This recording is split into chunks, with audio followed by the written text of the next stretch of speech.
Hi friends, வணக்கம். எல்லோரும் எப்படி இருக்கீங்க? ரொம்ப சூப்பராக இருப்பீங்கன்னு நம்புகிறேன். இன்றைக்கி நாம் ஆப்போசிட் வேர்ட்ஸ் தான் தெரிஞ்சுக்க போகிறோம். ஃபஸ்ட்டு நாம் மகிழ்ச்சி. மகிழ்ச்சினா ரொம்ப சந்தோஷமாக இருக்குது. ஹாப்பி. இதை ஹிந்தியில் குஷ் அப்படின்னு சொல்லுவாங்க. இதுக்கு ஆப்போசிட் என்னது? வருத்தம் அப்படின்னா சேட். துக்கி. ஸோ குஷ் அப்படின்னா மகிழ்ச்சி, துக்கி அப்படின்னா வருத்தம்.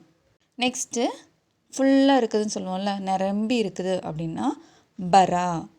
பரா அப்படின்னா ஃபுல். இதுக்கு ஆப்போசிட் என்னது? எம்டியாக இருக்குது, காலியாக இருக்குது அப்படின்னா காலி. காலி அப்படின்னா எம்டியாக இருக்குதுன்னு அர்த்தம். நெக்ஸ்ட்டு நம்ம ட்ரூ ஆர் ஃபால்ஸில் சொல்லுவோம்ல, சரி தவறுன்னு சொல்லுவோம்ல. ஸோ அதுக்கு ஹிந்தியில் என்னென்னு பார்க்குறோம். சரி அப்படின்னா சஹி. சஹி அப்படின்னா சரி. தவறு அப்படின்னா கலத். கலத் அப்படின்னா தவறு. நெக்ஸ்ட்டு டைரக்ஷனில் ரைட் லெஃப்ட் சொல்லுவோம்ல. ஸோ அதுக்கு ரைட் அப்படின்னா தயான். தயான் அப்படின்னா வலது.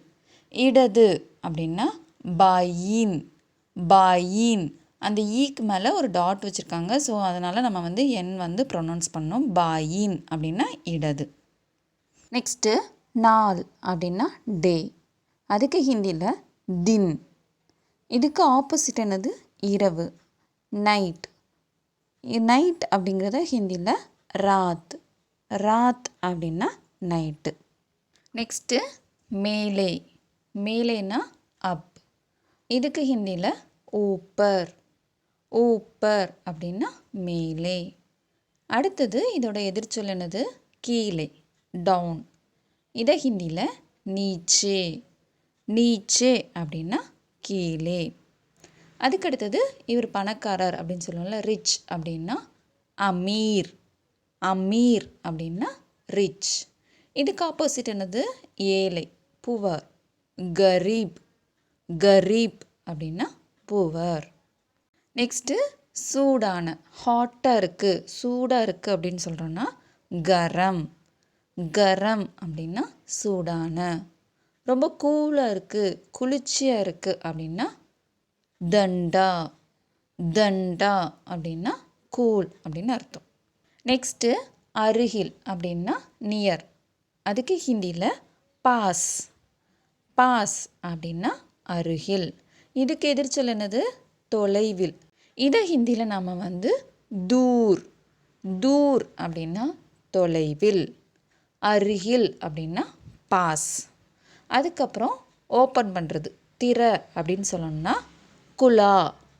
குலா அப்படின்னா ஓப்பன் பண்ணுறது. மூடுறது அப்படின்னா க்ளோஸ். அதுக்கு ஹிந்தியில் பந்த். பந்த் அப்படின்னா மூடுறது. மெதுவாக அப்படின்னா ஸ்லோ. இதை ஹிந்தியில் தீமா அப்படின்னு சொல்லுவாங்க. ஸ்லோலி அப்படின்னா தீரே. தீரே அப்படின்னா ஸ்லோலி. தீமா அப்படின்னா மெதுவாக, ஸ்லோ. இதுக்கு ஆப்போசிட் என்னது? வேகமாக, ஃபாஸ்ட். ஹிந்தியில் தேஸ். தேஸ் அப்படின்னு சொல்லுவோம். ஜ கிடையாது, இசட்டில் ப்ரொனவுன்ஸ் பண்ணுவோம். தேஸ். ஸோ மெதுவாக அப்படின்னா தீமா, ஃபாஸ்ட் அப்படின்னா தேஸ். புதிய அப்படின்னா நியூ. அதுக்கு ஹிந்தியில் நயா.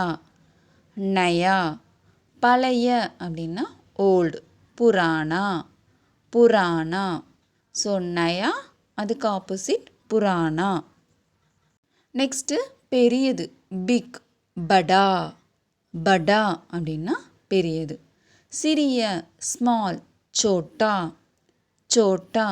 ஸோ படா, அதோட ஆப்போசிட் சோட்டா. அடுத்தது அதிகமான. இதுக்கு இங்கிலீஷில் மோர். ஹிந்தியில் ஜியாதா. ஜியாதா அப்படின்னா மோர். குறைவான, கம்மியாக, லெஸ். ஸோ இதை ஹிந்தியில் கம். கம் அப்படின்னா குறைவாக. அடுத்தது முதியவர், ஓல்டு மேன். பூடா ஆத்மி. பூடா ஆத்மி முதியவர். இதுக்கு ஆப்போசிட் யங் மேன், இளைஞன். நவ் யுவக். நவ் யுவக். பூடா ஆத்மி, இதோட opposite now Yuvak. Okay friends, நம்ம இன்றைக்கி கொஞ்சம் ஆப்போசிட்ஸ் பார்த்துருக்கோம். இந்த மாதிரி நீங்கள் கம்பேர் பண்ணி வேர்ட்ஸ் வந்து தெரிஞ்சுக்கிட்டிங்கன்னா உங்களுக்கு சென்டென்ஸில் அந்த வேர்ட்லாம் யூஸ் பண்ணதுக்கு ரொம்ப யூஸ்ஃபுல்லாக இருக்கும். இந்த வீடியோ உங்களுக்கு யூஸ்ஃபுல்லாக இருந்திருக்கும்னு நினைக்கிறேன். தேங்க்யூ.